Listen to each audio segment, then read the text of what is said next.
দেখেন ভাই, আজকে এমন একটি জায়গার মধ্যে বিপদে পড়ছি, এটা মানে এটা থেকে কি উদ্ধার হতে পারবো নাকি না পারবো এখন পর্যন্ত কোনো শিওর নাই। যে দেখেন, এমন একটি রোডের পাশে গাড়িটা রানিং অবস্থায় এমন একটি জায়গার মধ্যে যাওয়ার সময় গাড়িটা হঠাৎ করে সাদা ধোঁয়া ছাড়তে ছাড়তে বন্ধ হয়ে গেছিলো। তো বন্ধ হয়ে যাওয়ার পর তো এখন এই যে দেখেন গাড়িটি কিন্তু প্যারাফেলের যে চাকাটা ছিল, প্যারাফেলের চাকাটা কিন্তু সামনের দিকেও ঘুরতেছে না, এমনকি পিছনের দিকেও ঘুরতেছে না আর কি।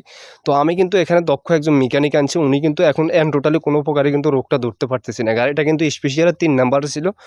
গাড়িটা কিন্তু খুবই দুর্দান্ত, মানে খুবই পাওয়ারফুলভাবে দৌড়াচ্ছিল। এমন টাইমে হুট করে সাদা ধোঁয়া সেট দিয়েছিল, সাদা ধোঁয়া ছেড়ে মানে অতিরিক্তভাবে সাদা ধোঁয়া ছেড়ে গাড়িটা হঠাৎ করে দাঁড়ায় গেছে রোডের মাঝখানে। দাঁড়ায় যাওয়ার পর এখন গাড়িটার প্যারাফেলে যে চাকাটি আছে, ওই চাকাটা কিন্তু পিছনের দিকেও যাইতেছে না, এমনকি সামনের দিকেও যাচ্ছে না।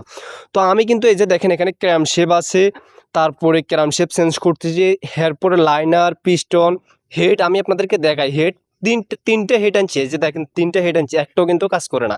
কি যে করি ভাই, আপনারা একটু বলেন তো, আমাকে একটু বুদ্ধি দেন তো, আমি বিপদ থেকে একটু উদ্ধার হয়েছেন। এই যে দেখেন, এটা কিন্তু একটা 20 ঘোড়া ইঞ্জিন। আপনারা যারা 20 ঘোড়া ইঞ্জিন চালান, ইঞ্জিন দিয়ে জমি সাজ দেন, তারা আমাকে একটু বলবেন। সকালবেলা এক জায়গায় যাইতেছিলাম জমি সাজ দেওয়ার জন্য, হুট করে আমার ইঞ্জিনটা মানে 3 নাম্বার গিয়ারে ছিল। তো 3 নাম্বার গিয়ারে স্পেশালি ছিল আর কি, গাড়িটা মানে একটু লোডে ছিল আর কি, অতিরিক্তভাবে দৌড়াইছিল গাড়িটা। হুট করে মনে করেন যে সাদা ধোঁয়া ছেড়ে দিয়ে গাড়িটা অটোমেটিকলি দাঁড়ায় গেছে রোডের মাঝখানে। তো আমি কিন্তু এখানে দক্ষ টেকনিশিয়ান আনছি, দক্ষ টেকনিশিয়ান এনে এই যে দেখেন এখানে কিন্তু ক্যাম শেপ সব কিছু চেঞ্জ করছে। এখন আর প্লাঞ্জারও তেল মারে না, এখন নতুন নতুন ক্যাম শেপ দিছি। দেখেন প্লাঞ্জারও তেল মারে না, ইঞ্জিন কোনো প্রকার স্টার্ট দিতে পারছি না। হেড একে একে 3টে হেড আনছি, এই যে দেখেন লাইনার, পিস্টন, এরপরে এখানে ক্যারানের যে বিগিন টিগিন আছে এগুলোও কিন্তু চেঞ্জ করে দিছি। ক্যারান বিগিন, এই যে আমি আপনাদেরকে সুন্দরভাবে দেখাচ্ছি, ক্যারান বিগিন চেঞ্জ করছি, তারপরে হেড গ্যাসকেট চেঞ্জ করছি। এই যে সাইড কভার যে মালামালগুলো আছে, সাইড কভার সম্পূর্ণ মালামালগুলো চেঞ্জ করছি, ফাইবার চেঞ্জ করছি। আপনারা দেখেন এখানে কিন্তু সম্পূর্ণ টোটালি মানে কোনো মালামাল আর বাকি নাই। মানে ইঞ্জিনের মধ্যে প্রায় অনেক টাকার মালামাল লাগাইলাম, কই এখন পর্যন্ত মানে ইঞ্জিন কি স্টার্ট হবে নাকি না হবে মানে সেটাও দেখতেছি না। মানে কোনো প্রকার প্লাঞ্জারও তো তেল মারে না। এই যে দেখেন এখানে কিন্তু সাইড কভার টাইট কভার সব কিছু সবগুলো মালামাল লাগাইছি, একদম সুন্দরভাবে নিখুঁতভাবে লাগাইছি। যে দেখেন আমি ইঞ্জিনটাকে দেখাচ্ছি, একটু জুম করে দেখাই, একদম পারফেক্টলি মানে একবারে সব কিছু ওকে করে লাগানোর পরে ইঞ্জিন স্টার্ট হচ্ছে না। তো আপনাদের অভিজ্ঞ ড্রাইভার ভাইদের কাছে আমার একটা ছোট্ট একটি রিকোয়েস্ট থাকলো, আপনারা আমাকে একটু বুদ্ধি দিয়েন যে আমি এটাকে কিভাবে কি করবো। এই যে দেখেন এখন একটি নতুন ক্র্যামশেপ, একবার নতুন একটি ক্র্যামশেপ কিন্তু দোকান থেকে আমি আনছি।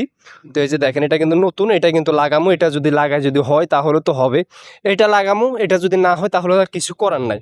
এই যে দেখেন এটা লাগাইতেছি, এটা দিয়ে যদি কাজ হয় তাহলে তো আলহামদুলিল্লাহ, যদি না হয় তাহলে কিছু করার নাই।